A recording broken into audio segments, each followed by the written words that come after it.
Good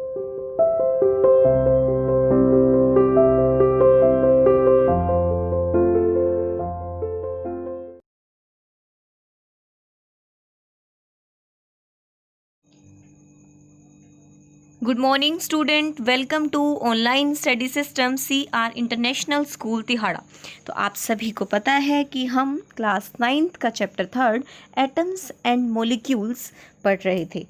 तो इसमें हमने जाना था कि एटम्स क्या होते हैं, ठीक है, मॉलिक्यूल क्या होते हैं। मॉलिक्यूल के 2 टाइप बताए थे मैंने कि जो सेम, देखो एटम वो छोटा टुकड़ा है जिसे और डिवाइड नहीं कर सकते, ठीक है। अभी तक जो पढ़ा वो बताती हूँ।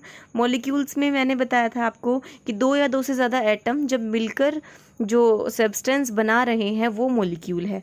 अब उसमें आता है कि सेम एलिमेंट भी कंबाइन होकर मॉलिक्यूल बनाते हैं और डिफरेंट एलिमेंट भी कंबाइन होकर मॉलिक्यूल बनाते हैं। बट जो डिफरेंट एलिमेंट है वो कंबाइन होकर मॉलिक्यूल बना रहे हैं, उनका मैंने एक स्पेशल नाम आप सभी को बताया था कि उनको क्या बोलते हैं हम, कंपाउंड, ठीक है। जैसे HCl, तो HCl ये कंपाउंड है, मतलब मॉलिक्यूल बोल सकते हो लेकिन मॉलिक्यूल ऑफ डिफरेंट एटम, एक H और एक Cl है, तो इसे क्या बोलते हैं, कंपाउंड, ठीक है। अब देखो मैं पढ़ती हूँ यहाँ से, atom is the smallest particle which take part in a chemical reaction.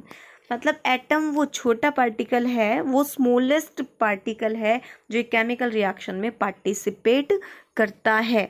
या फिर इससे पहले हमने क्या पढ़ा, वो छोटा से छोटा पार्टिकल जिसके और टुकड़े ना कर सकें।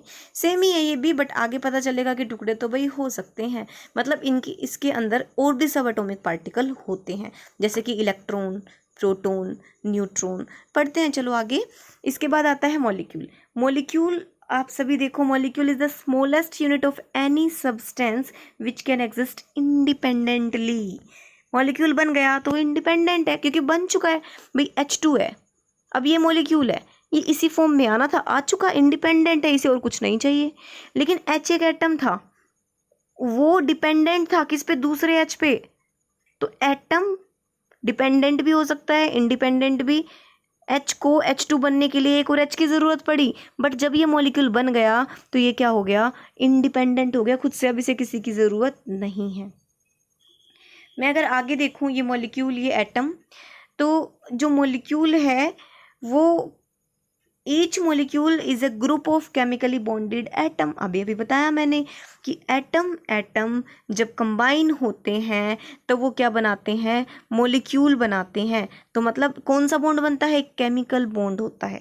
तो एटम से क्या हुआ, एक केमिकल बॉन्ड बन के क्या बना, मॉलिक्यूल। तो वही बात है कि ईच मॉलिक्यूल, जितने भी मॉलिक्यूल है वो किससे मिलकर बने हैं, एटम जब एक केमिकल बॉन्ड बनाते हैं तब बनते हैं। आ गया होगा समझ में। अब देखो, चाहे एटम हो चाहे मॉलिक्यूल हो, बेशक बहुत छोटा पार्टिकल हो, लेकिन उसका कुछ ना कुछ वजन ज़रूर होगा। तो मैं कह सकती हूँ कि each atom and molecule has its on मास, कि उसका खुद का अपना एक मास होता है, अपना एक वज़न होता है।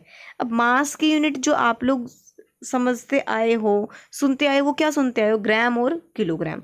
यही कहते हो ना भाई, मैं कि 1 किलोग्राम शुगर चाहिए, चीनी चाहिए, या फिर इतने ग्राम इस चीज़ की ज़रूरत है। तो ग्राम और किलोग्राम में आप मास मेज़र करते हो। लेकिन आप सोचो, एटम इतना छोटा पार्टिकल है, ग्राम में तो चीज़ें बहुत ज़्यादा आ जाती हैं एटम के कंपेयर में, क्योंकि एटम तो वो जैसे हम अपनी नेकड आई से भी नहीं देख सकते। भाई जब हमारी आंखों से नहीं दिख रहा, वो इतना छोटे से छोटा पार्टिकल है, तो उसको मास में कैसे मेज़र कर ले अकेले एटम को। तो एक यूनिट लगाई गई, मतलब एटम बहुत स्मॉल है तो मास भी क्या होगा उसका, बहुत ही कम, ठीक है। मास तो बहुत ज़्यादा कम होगा। तो क्या किया गया, तो IUPAC क्या है, IUPAC international union of pure and applied chemistry accepted the carbon isotopes for determining mass of any atom. वैसे कल बताया था, एक इजी लैंग्वेज में बता रही हूँ कि देखो क्या किया इन्होंने, कि कुछ एक ऐसा एटम ले लिया जो दूसरे एटम को मेजर कर सके। तो अब ये सोचा गया कि कौन सा ऐसा एटम लें जिससे मास मेजर हो सके कंपेयर करके। भाई कहते हैं ना एक आदमी छोटा है एक बड़ा है, तो कंपैरिजन में पता लगता है कि हाँ भाई ये बड़ा है और ये छोटा है। अगर एक ही इंसान खड़ा है तो नहीं पता चलता कितना बड़ा कितना छोटा, लेकिन कंपेयर करके कह देते हैं ना, हम दो इंसान जा रहे हैं, कह देते हैं भाई देखो ये कितना बड़ा जा रहा है, या इसकी लंबाई ज़्यादा है इसकी कम है। मतलब जब ज़्यादा मेजर होती है जब दो लोग साथ में हो, ठीक है। तो ऐसे ही कंपेयर किया गया कि किस के कौन से एटम के वेट से दूसरे एटम का वेट क्या निकाला जाए। तो सबसे पहले आपको बताऊं कि इन्होंने सबसे हल्का पार्टिकल लिया था, कौन सा, हाइड्रोजन लिया गया कंपैरिजन के लिए। लेकिन क्या होता है ना कि भाई एक्सपेरिमेंटली साइंटिस्ट वगैरह भी देखते हैं कि क्या सच में इससे मास जो है दूसरे एटम जितने भी हैं उनका सही भी आ रहा है। मतलब एक ये तो होना चाहिए कि मास अगर निकाल भी रहे हैं और एटम का, तो कम से कम जो मास आ रहा है वो इसकी जो वैल्यू है वो कम से कम फ्रैक्शन में तो ना हो, ऐसी तो हो जिसे हम कैलकुलेट कर सकें, जिसे हम कभी भी हमें ज़रूरत पड़े तो हम उससे ज़्यादा एटम भी है उनको कंबाइन करके ऐड कर सकें। बट नहीं, हाइड्रोजन को कंपेयर कर रहे थे तो सबका मास ही फ्रैक्शन में आ गया। मतलब रिजल्ट तो दे रहा था, बट ऐसे रिजल्ट जिनसे जो साइंटिस्ट है वो तो फाइंड आउट कर लेंगे, इतनी छोटी छोटी वैल्यू 0.00000000006 से 7 मान लो, साइंटिस्ट तो एक एक वैल्यू को निकाल लेंगे। बट जो कॉमन मैन है, अगर किसी बच्चे को स्टडी करनी पड़े, वो अगर याद कर रहा है अपने आगे की फर्दर स्टडी के लिए, या कुछ और भी एक्सपेरिमेंट करने पड़े, तो क्या इसी बेसिस पे हम चलते रहेंगे? क्या इसी फ्रैक्शन वाली वैल्यू पे चलते रहेंगे? जी नहीं। इसीलिए हाइड्रोजन को स्थगित करना पड़ा, हटाना पड़ा कि नहीं, ये एक अच्छा क्राइटेरिया नहीं है किसी भी एटम के मास को मेजर करने के लिए। तो क्या किया गया, फिर ऑक्सीजन चूज किया, ऑक्सीजन ने भी सही रिजल्ट नहीं दिया। तो फिर आफ्टर दैट यहाँ पर इन्होंने चूज किया कार्बन।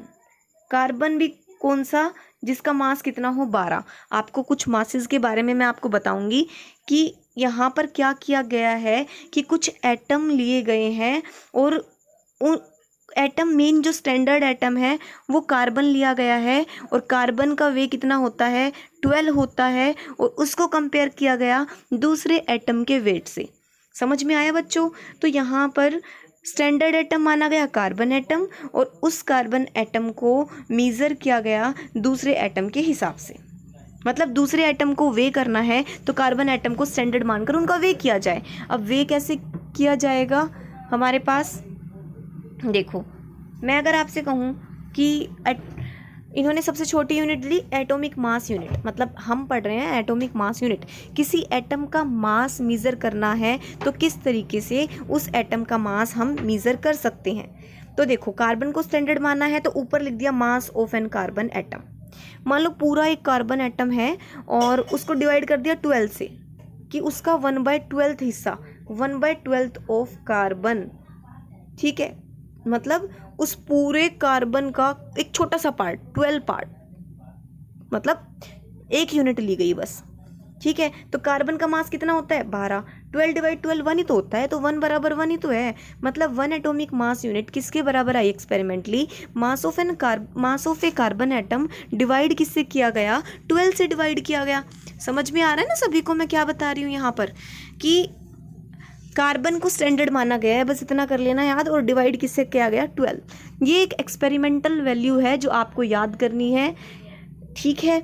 तो अब एक बात और बता दूं आपको, अगर आप किलोग्राम में मेज़र करते, आप खुद से सोच के देखो, किलोग्राम बहुत बड़ी यूनिट हो गई, एटम बहुत छोटी हो गई, मतलब एक एटॉमिक मास यूनिट इतने किलोग्राम के बराबर है, मतलब इतनी माइनस में वैल्यू जा रही है। समझ रहे हो ना कि कितनी छोटी वैल्यू है। कभी भी आप एटॉमिक मास यूनिट को किलोग्राम से कंपेयर नहीं कर सकते। किलोग्राम में तो बहुत बड़ी चीज़ें आ जाएंगी, बहुत ज़्यादा मास आ जाएगा, लेकिन एटॉमिक मास यूनिट में बहुत छोटे छोटे एटम के लिए इस एटॉमिक मास यूनिट को हम लिखते हैं, ठीक है। किसी भी बैलेंस से, तराजू वगैरह से हम इतना छोटा मास मेज़र नहीं कर सकते। तो चलो मैं कुछ एटम आपको बताती हूँ जिनका मास आपको भाई याद करना पड़ेगा। इसके लिए मैं आप बता देती हूँ आपको, भाई ये आपको याद करना ही करना पड़ेगा, तो क्या ही कर सकते हैं। स्कूल में होते तो कुछ तरीके बताते आपको, एटॉमिक नंबर भी बताऊंगी आगे आपको, एटॉमिक मास भी। अभी फिलहाल यही कहूँगी कि बेटा कम से कम जो ये एलिमेंट है इनके मास को तो आप याद करो। जैसे हाइड्रोजन है, हाइड्रोजन सबसे लाइट पार्टिकल है, हाइड्रोजन का मास होता है 1 यूनिट, यूनिफाइड मास 1 यूनिट, ठीक है, यूनिट बोल दो। कार्बन का होता है 12 यूनिट, ये यू है यूनिट से, यूनिफाइड मास, ठीक है, यूनिट है पीछे। नाइट्रोजन का 14 यूनिट होता है, हाँ याद करना पड़ेगा ये आपको बच्चों। ऑक्सीजन का 16 यूनिट होता है। सोडियम का 23 यूनिट होता है, ठीक है। मैग्नीशियम का 24 यूनिट होता है और एल्यूमिनियम का 27 यूनिट मास होता है। फिर मैं बात करूं, देखो बेटा इससे पहले वाले लेक्चर में मैंने आपको सिंबल और कुछ एटम के नाम बताए थे, तो मैं आशा करती हूँ कि वो तो आपको याद होंगे ही। आज मैं आपको एटॉमिक मास बता रही हूँ, बस वो आपको और याद करने हैं, सो दैट मैं आगे अगर आपको कभी इनका मास, एक मॉलिक्यूल का मास निकालना हो तो आप उसे इजी वे में उसके मास को आप फाइंड आउट कर सको, आप बता सको। तो वो होता है हमारे पास मॉलिक्यूलर मास। देखो बताऊंगी इससे आगे चल के। तो फॉस्फोरस का मास होता है 31, ठीक है, फॉस्फोरस एटम। सल्फर होता है 32 मास होता है। अगर मैं बात करूँ क्लोरीन की, तो क्लोरीन का मास होता है 35.5, ठीक है। पोटेशियम का मास होता है 39 यूनिट और कैल्शियम का मास होता है 40 यूनिट। तो आप लोग समझ ही रहे होगे कि मैंने ना एक इवन वालों के बता दिए हैं थोड़े, जो मतलब मेजरली यूज़ होते हैं। काफ़ी जगह आपको इनके ही मास से आप मॉलिक्यूलर मास फाइंड आउट करोगे, जैसे अभी आगे बताऊंगी। तो इसलिए ये आपको याद करने हैं, लेकिन ये ज़रूर याद रखना कि मैंने ये आपको एक सीक्वेंस में बताए हैं। आगे आएंगे एटॉमिक नंबर, तब आपको पता चलेगा कि कैसे सीक्वेंस है ये।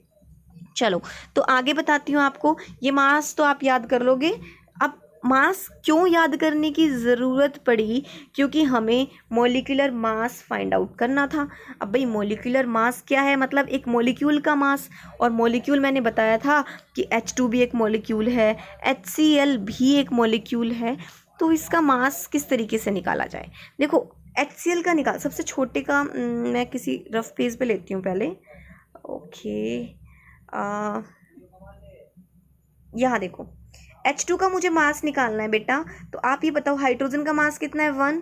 कितने H हैं? 2 हैं। तो किससे मल्टीप्लाई कर दूँ इसे? 2 से। एक हाइड्रोजन का मास 1 है, तो 2 हाइड्रोजन का मास कितना होगा? 2 होगा। देख ऐसे करते हैं, एक का मास 1 है, टोटल कितने हैं? 2 है, तो मल्टीप्लाई करो।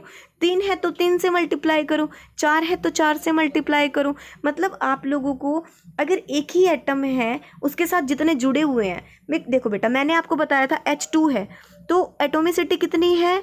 2 है। मतलब 2 एटम से एक मॉलिक्यूल बना, तो 2 एटम मतलब इसकी एटोमिसिटी कितनी होगी? 2 होगी, ठीक है। चलो बेटा अब मैं कहती हूँ HCl की अगर मैं बात लेती हूँ यहाँ पर, तो HCl मतलब एक H है और एक Cl है। देखो मैं यहाँ लिखती हूँ, एक H से मिलकर बना है और एक Cl से मिलकर बना है। तो चलो इसका मास निकालते हैं। H का मास कितना है? 1 है। Cl का मास कितना है? 35.5 है। तो क्या करें, दोनों को ऐड कर दें, टोटल का मास आ जाएगा। This is the molecular mass of molecule HCl। समझ गए? तो 35.5 को में आप इसमें 1 ऐड करोगे तो कितना आएगा? 36.5। तो इससे आप क्या करोगे? 36.5 किसी मॉलिक्यूल का मास हो जाए, ठीक है। नेक्स्ट देखो CO2 का बात करते हैं। तो CO2 किससे मिलकर बना है? C से प्लस O से प्लस O से। इसका मतलब कितना है? हमारे पास एक कार्बन है और 2 ऑक्सीजन है। इनको अगर हम ऐड करेंगे तब जाके CO2 मिलेगा हमें। तो कार्बन 1 है और कार्बन का मास कितना है? 12। तो एक कार्बन का मास कितना है? देखो 12। अब दूसरा स्टार्ट हो गया, तो प्लस करो बीच में। फिर एक ऑक्सीजन के लिए मैंने क्या लिख दिया?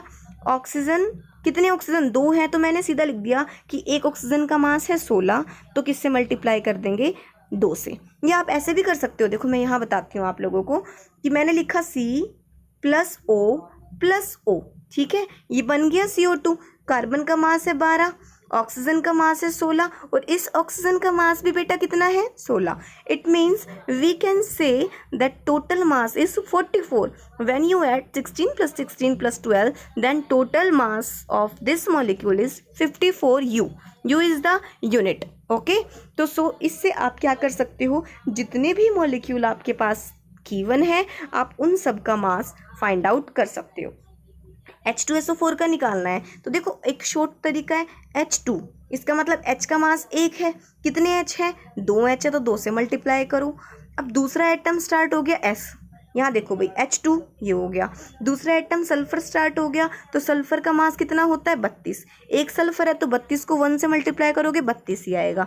प्लस में ऑक्सीजन कितने हैं, 4 ऑक्सीजन है और एक ऑक्सीजन का मास कितना होता है 16 होता है, तो टोटल का मास कितना हो जाएगा, आप इन सबको ऐड करके मास निकाल लेना। ठीक है बेटा, तो ये H2SO4 का होगा।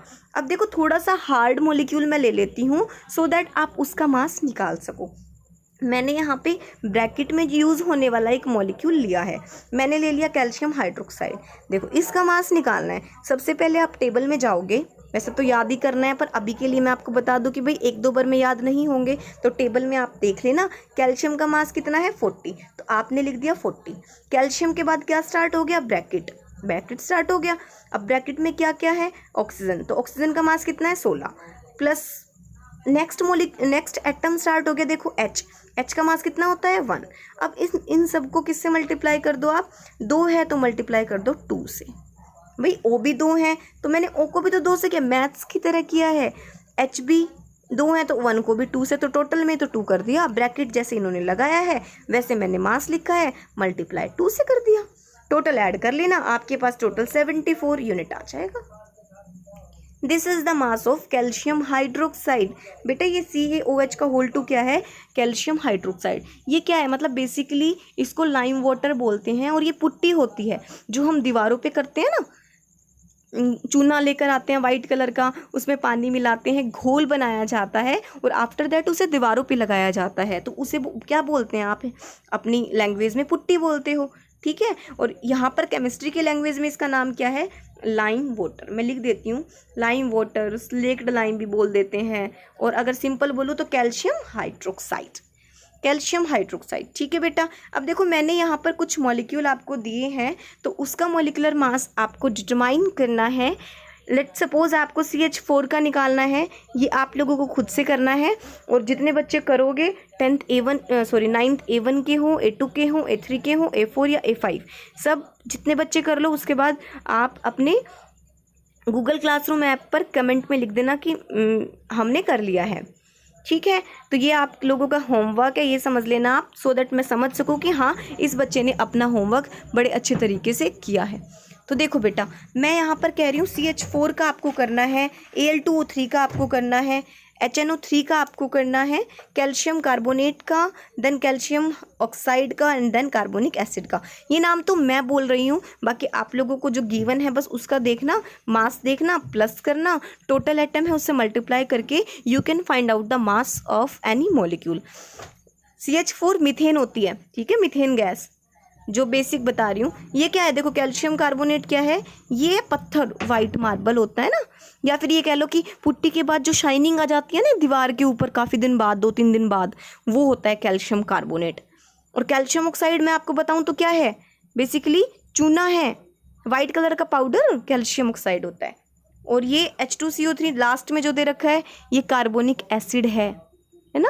ये कोल्ड ड्रिंक वगैरह नहीं होती, आप खोलते हो तो एकदम से गैस बाहर निकलती है, तो उसमें H2CO3 डाला होता है ताकि CO2 निकल जाए। HNO3 एक एसिड है, नाइट्रिक एसिड है। ठीक है बेटा, तो ये आपका काम है। तो आज के लिए थैंक यू वेरी मच, क्योंकि इतना ही कर पाओगे, और भी मॉलिक्यूल आपकी बुक में हो उनके भी आप मास फाइंड आउट करना, और उन मास को फाइंड आउट करके बताना भाई कितना मास आया है, और कोई ना आए तो अपने कमेंट सेक्शन में लिखना कि मैडम इसका नहीं आया, आप बता दो मुझे। सो बेटा आज के लिए इतना ही, थैंक यू।